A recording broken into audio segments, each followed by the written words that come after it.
नमस्कार, स्वागत है आप सभी का। मैं हूं आपके साथ शावनी पटनायक। बुलेटिन की शुरुआत करेंगे पूर्व मंत्री अमर अग्रवाल के बयान पर। बिलासपुर के महापौर रामशरण यादव ने पलटवार करते हुए कहा है कि भगवान श्री राम का ननिहाल है छत्तीसगढ़।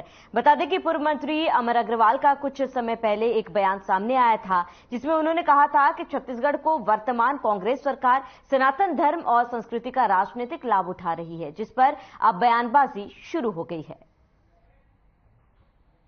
बढ़िया मुख्यमंत्री आदरणीय भूपेश बघेल जी के ऊपर जो आरोप लगा रहे हैं वो पूर्णतः ईर्ष्या से प्रेरित है, क्योंकि छत्तीसगढ़ में भगवान रामचंद्र जी का ननिहाल है और जो लोग भगवान के नाम के कई वर्षों से रोजी रोटी खा रहे हैं, उनके नाम का राजनीतिक लाभ जिन लोग ले रहे हैं, उनको बोलने के इनमें साहस नहीं है।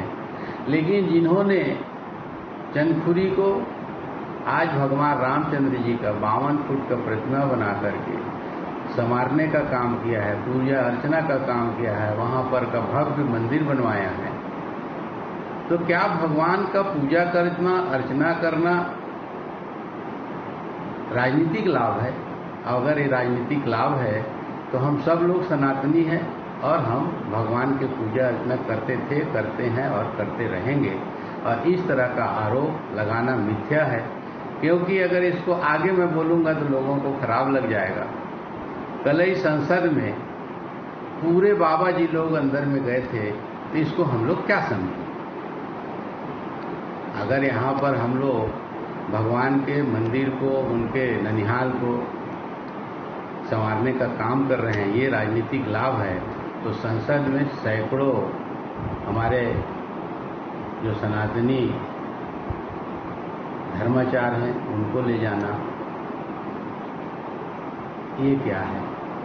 इसलिए ये आरोप उचित नहीं है, क्योंकि हम सब लोग हिंदुस्तान के हैं, हिंदुस्तानी हैं और सनातन धर्म को मानने वाले हैं। इसलिए सबको मानना चाहिए और इसमें किसी प्रकार की राजनीतिक बात नहीं होनी चाहिए।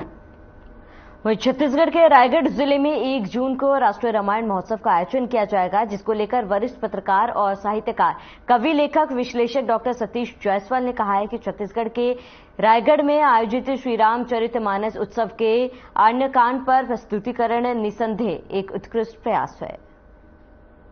इस सवाल का जवाब पाने के पहले हमको छत्तीसगढ़ की भौगोलिक और सांस्कृतिक संरचना को समझ लेना चाहिए।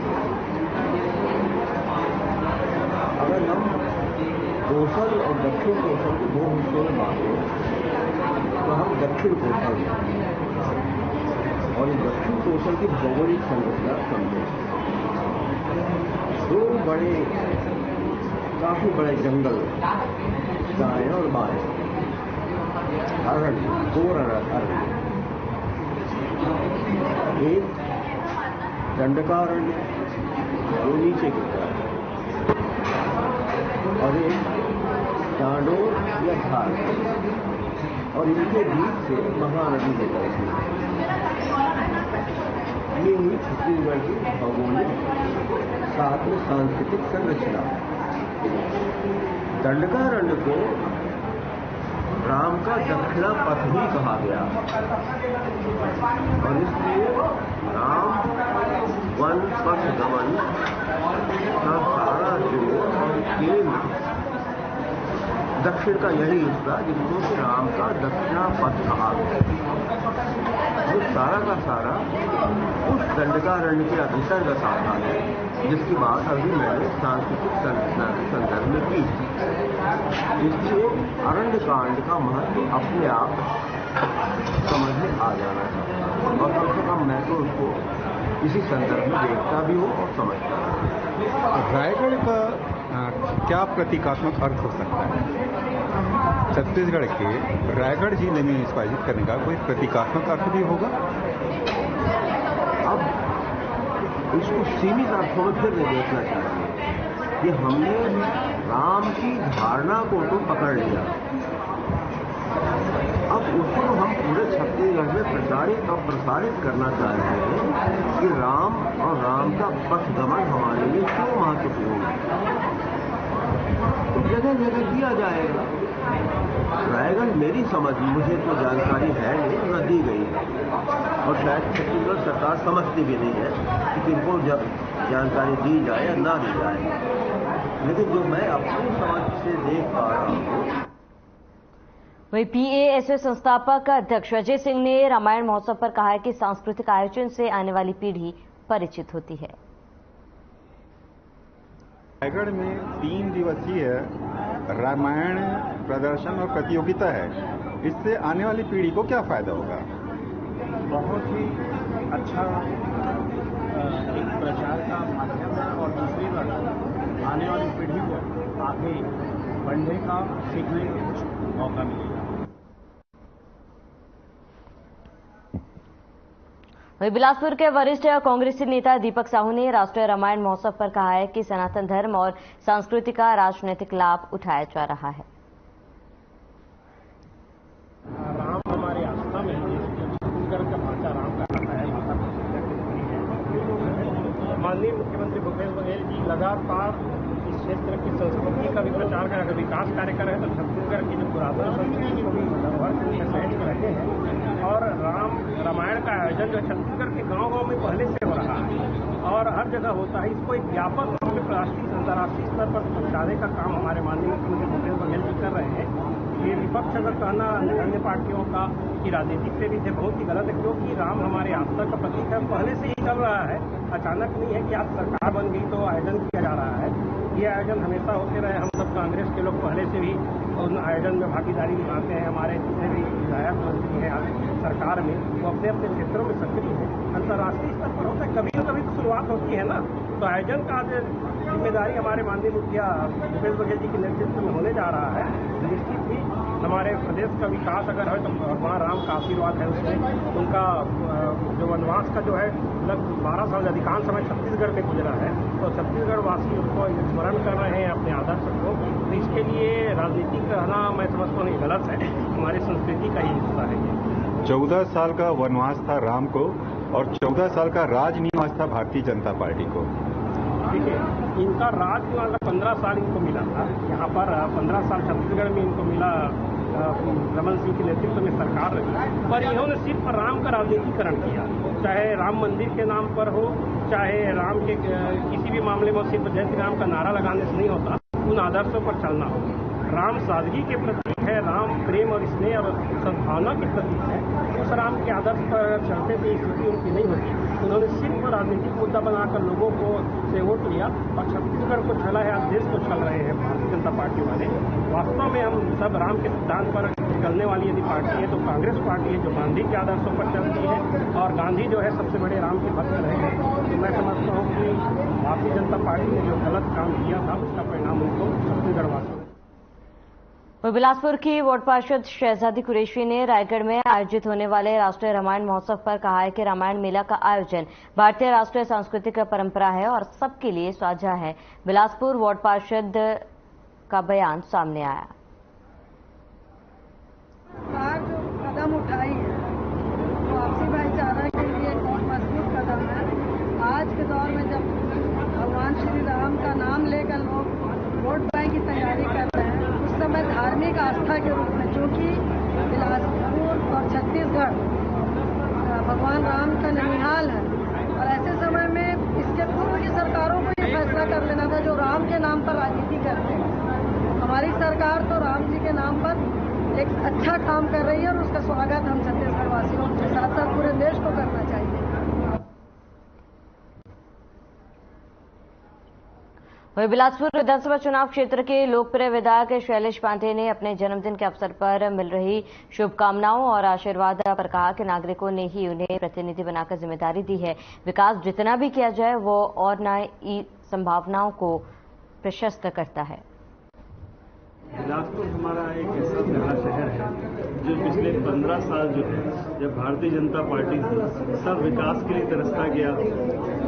ना अरपा के लिए कुछ काम हुआ, ना ब्रिज के लिए कुछ काम हुआ, ना एयरपोर्ट के लिए कुछ काम हुआ, ना शिक्षा के क्षेत्र में कोई उन्नयन किया, ना स्वास्थ्य के क्षेत्र में उन्नयन किया। और तो और 15-20 साल जो यहाँ के जनप्रतिनिधि रहे, उन्होंने कोरोना के काल में भी कोई काम नहीं किया, जनता की कोई मदद नहीं। हमको विकास के लिए हम अपना काम कर रहे हैं, हमारा विकास, हमारा अरपा में इतना काम कर रहे हैं, 300-350 करोड़ का काम चल रहा है। सबको होता है बैराज बन रहा है, स्कूल बन रही है, एयरपोर्ट चालू हो गया है, स्कूल आत्मानंद खोल दिए है, multi level super speciality hospital खोल दिया है, बी ग्रेड सिटी के दर्जे पे आ गए हैं और लगातार काम बिलासपुर की जनता की सेवा कर रहे हैं। हम ये चाहते हैं कि हमारा बिलासपुर जो है रायपुर के समकक्ष खड़ा हो, ये मेरा सपना है और बिलासपुर रायपुर में कोई फर्क न हो, इस दिशा में हम काम कर रहे हैं। सनातन धर्म, संस्कृति, आस्था का आप राजनीतिक उपयोग कर रहे हैं और ये सब सोचा है जो रायगढ़ में रामायण उत्सव हो रहा है।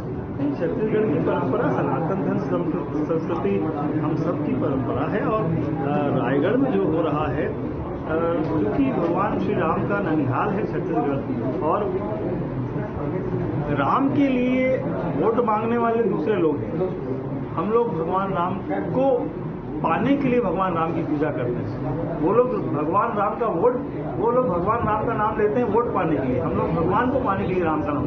पूरा धार्मिक कार्यक्रम है, इसमें कोई राजनीति नहीं। बिलासपुर विधायक शैलेश पांडे के जन्मदिन पर कठपुतली कला संचालिका जीवित पपेट के साथ नगर विधायक शैलेश पांडे को संदेश देना चाहती थी। कठपुतली कला संचालिका ने शुभकामनाएं दी और विलुप्त होती कला के जीवन के लिए आवश्यक सहयोग की मांग की। आवश्यक सहयोग की मांग की गई है, जहां पर आपको बता दें कि विधायक के जन्मदिन पर कार्यक्रम का आयोजन किया गया था और इस दौरान कठपुतली कला संचालिका ने शुभकामनाएं दी। इसके साथ ही जीवित और आवश्यक सहयोग की मांग की है।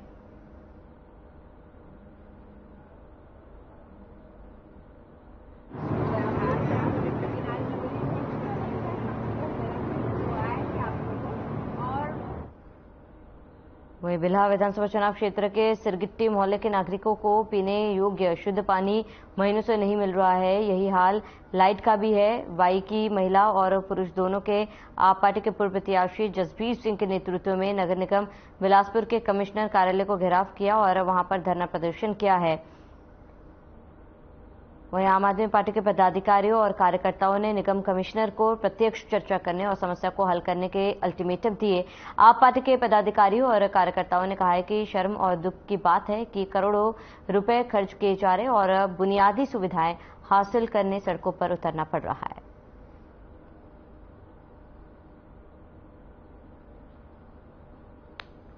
तो कमिश्नर कार्यालय पर धरना प्रदर्शन किया गया और मूलभूत सुविधाओं को लेकर परेशान है लोग।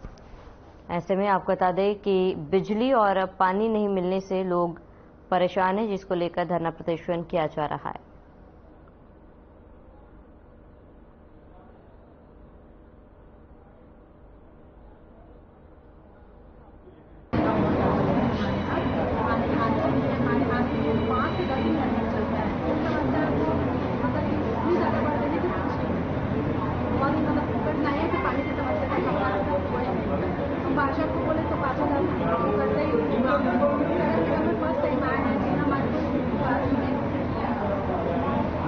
पहले आप लोगों का नगर पंचायत था? जी, हमारा नगर पंचायत। सर, नगर पंचायत ही अच्छा था। नगर निगम होने से अच्छा नगर पंचायत ही था। कम से कम मिलजुल कर पानी तो भर रहे थे। नगर निगम होने के बाद तो पानी की जरूरत और बढ़ गई। आपका एक बार नाम फिर क्या? मेरा नाम कविता यादव है, वार्ड नंबर 12 से हूँ, नाथ चौक, नगर।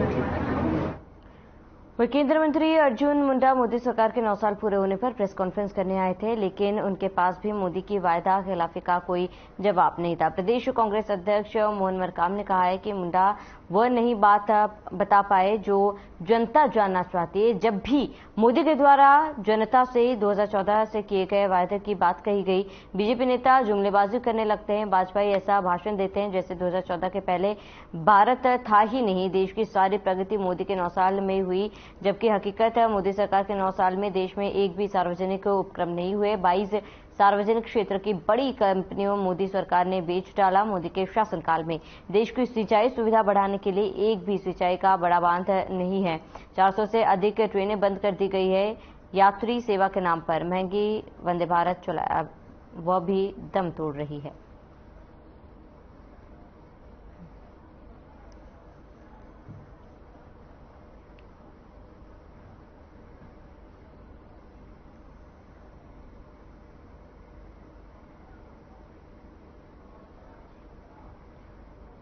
रमन सिंह द्वारा शराबबंदी के वादे पर प्रतिक्रिया व्यक्त करते हुए प्रदेश कांग्रेस संचार विभाग के अध्यक्ष सुशील आनंद शुक्ला ने कहा है कि छत्तीसगढ़ में बीजेपी की सरकार रमन दिवास्वप्न है। रमन सिंह शराबबंदी की बात कर जनता को ठगना चाहते हैं। रमन सिंह किसे नैतिकता से शराबबंदी बात कर रहे हैं।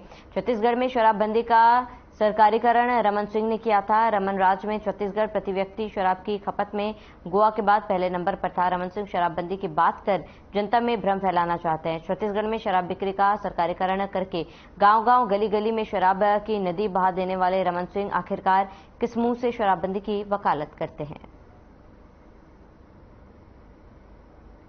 तो शराबबंदी को लेकर आपको बता दें कि रमन सिंह को घेरा गया। शराबबंदी को लेकर रमन सिंह पर वार किया गया और कहा गया कि उनकी सरकार के दौरान दारू शराब की बिक्री काफी ज्यादा बढ़ गई थी और दूसरे नंबर पर थी, और किस हक से रमन सिंह शराबबंदी की बात कह रहे हैं, ये सवाल कांग्रेस नेता ने किए हैं।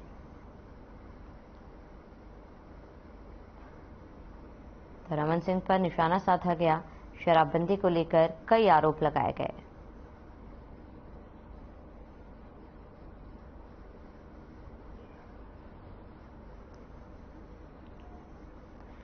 पूर्व गृह मंत्री एवं बीजेपी विधायक ननकीराम कन्वर के बयान पर प्रतिक्रिया व्यक्त करते हुए प्रदेश कांग्रेस प्रवक्ता धनंजय सिंह ठाकुर ने कहा, कांग्रेस 75 से अधिक सीटों पर चुनाव जीतकर पुनः सरकार बनाएगी और ननकीराम कन्वर का राजनीति से संन्यास लेने का दावा पूरा हुआ। वैसे भी भाजपा के भीतर ननकीराम की कोई पूछ परख नहीं है। कई बार वो खुद सार्वजनिक तौर पर बीजेपी में हो रही अपनी अपेक्षा अपमान का जिक्र कर रहे हैं। आने वाले विधानसभा चुनाव में बीजेपी उन्हें टिकट देगी भी या नहीं, इसमें संशय है।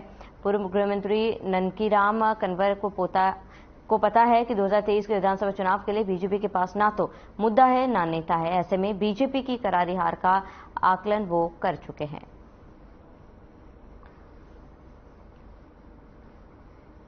तो ननकीराम कन्वर का दावा पूरा होगा और ननकीराम कन्वर ने दावा किया है कि आने वाले समय में कांग्रेस को ही जीत मिलेगी, क्योंकि जिस तरीके से बीजेपी काम कर रही है, और ऐसे में संन्यास लेने का दावा भी इनका पूरा होगा। बीजेपी की देश में उल्टी गिनती शुरू हो चुकी है, बयान सामने आया जहां पर उन्होंने साफ तौर पर कहा है कि बीजेपी जिस तरीके से काम कर रही है, ऐसे में जनता का समर्थन इन्हें बिल्कुल भी मिलता नहीं दिख रहा।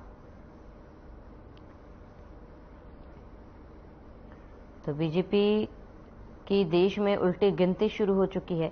ननकीराम कन्वर ने दावा किया है और कहा है कि उनका ये दावा पूरा होगा और संन्यास लेने का भी दावा पूरा होगा, जहां पर उन्होंने कहा है कि देश में बीजेपी की उल्टी गिनती शुरू हो चुकी है और जनता इस बार अपना समर्थन बीजेपी को किसी भी हाल में नहीं देगी और कहीं ना कहीं जनता इस बार बीजेपी को आईना दिखाएगी। तो ननकीराम का दावा पूरा होगा। बीजेपी के देश में उल्टी गिनती शुरू हो चुकी है, दावा ननकीराम का है।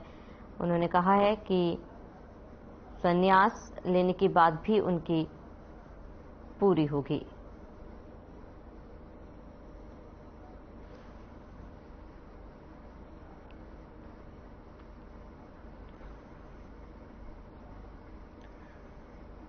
गरियाबंद जिला कांग्रेस कमेटी के जिला अध्यक्ष भाव सिंह साहू एक दिवसीय दौरे पर गरियाबंद जिला मुख्यालय पहुंचे, जहां पीडब्ल्यूडी रेस्ट हाउस में हर खबर न्यूज चैनल से बातचीत करते हुए लंबे समय के बाद छत्तीसगढ़ के शासकीय विभागों में हुए भर्ती प्रक्रिया के बारे में बताया। है जो नियम में आ रहा है सबको मिल रहा है, जिससे पूरा बेरोजगार लोग बहुत खुशी मना रहा है। और छत्तीसगढ़ में इसके पहले 2019 में जो केंद्र की सरकार वो वादा किए थे 2 करोड़ रोजगार देंगे साल में, लेकिन 2 करोड़ रोजगार तो नहीं मिला। और क्या है उसको पूरे छत्तीसगढ़ क्या पूरे देश के युवा बेरोजगार समझ रहे हैं। पहली बार कोई किसान का बेटा मुख्यमंत्री बना है और वो हर चीज को समझता है कि छत्तीसगढ़ के संस्कृति, छत्तीसगढ़ के माटी और छत्तीसगढ़ के आम जनता के भावनाओं को देखते हुए काम कर रहा है।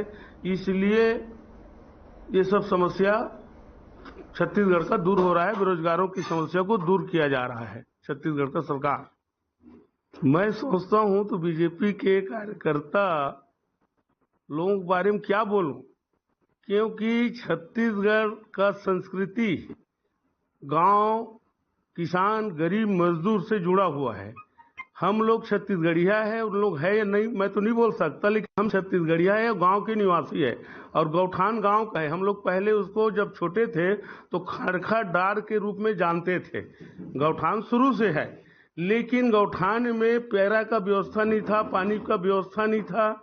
इसका व्यवस्था हमारी सरकार द्वारा किया गया है। और जो जमीन आज हर गांव में, आज जमीन अगर घुरुआ के लिए भी खोजेंगे तो मिलना मुश्किल है, तो कम से कम हर गांव में 20 एकड़, 30 एकड़, 10 एकड़, 5 एकड़ का व्यवस्था शासन के द्वारा किया गया है। सबसे बहुत बड़ा पहल है गांव के लिए। उसके बारे में मैं कहना चाहूँ, भाजपा के लोगों के बारे में अब आने वाला समय में, चुनाव 4 महीना बचा है, किसी प्रकार का उनके पास मुद्दा नहीं है। इसलिए इन लोग ढिंढोरा पीट कर कोई मुद्दा खोज रहे हैं। उसको पूरा छत्तीसगढ़ के लोग जान रहे। छत्तीसगढ़ में कांग्रेस की सरकार, उसके बारे में समिति का गठन किया है। समिति के निर्णय आने पर उसके भी बारे में विचार करेंगे हमारे मुख्यमंत्री जी। गरियाबंद जिला कांग्रेस कमेटी के जिला अध्यक्ष भाव सिंह साहू 1 दिवसीय दौरे पर गरियाबंद जिला मुख्यालय पहुंचे, जहां पीडब्ल्यूडी रेस्ट हाउस में हर खबर न्यूज चैनल से बातचीत करते हुए कहा, इस बार गरियाबंद जिला के दोनों विधानसभा राजिम और चिंद्रानवागढ़ में बूथ गठन का कार्य, जोन सेक्टर का कार्य पूरी तैयारी के साथ चल रहा है और आने वाले समय में दोनों सीटें कांग्रेस की झोली में देंगे, ऐसा हमारा प्रयास चल रहा है। तो बूथ गठन का कार्य जोरों पर है और ऐसे में जिला अध्यक्ष का 1 दिवसीय दौरा, जहां गरियाबंद जिला मुख्यालय ने कहा है कि बूथ स्तर पर कोशिश की जा रही है कि इस बार जीत केवल कांग्रेस की ही होगी और बूथ गठन का कार्य भी जोरों शोरों से चल रहा है। जिला अध्यक्ष बता दें 1 दिवसीय गरियाबंद दौरे पर थे, जिस दौरान इन्होंने ये बयान दिया है कि बूथ गठन का कार्य जोरों पर है।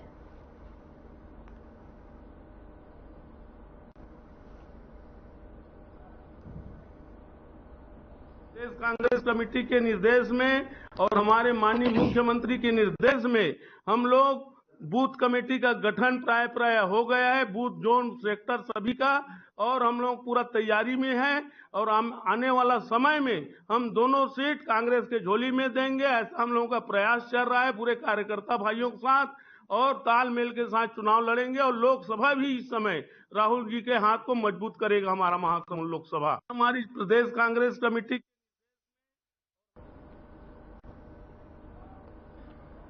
तो चलिए इसी के साथ इस बुलेटिन में फिलहाल में सब देते हैं। देश प्रदेश के तमाम बड़ी खबरों के लिए आप बने रहे हमारे साथ।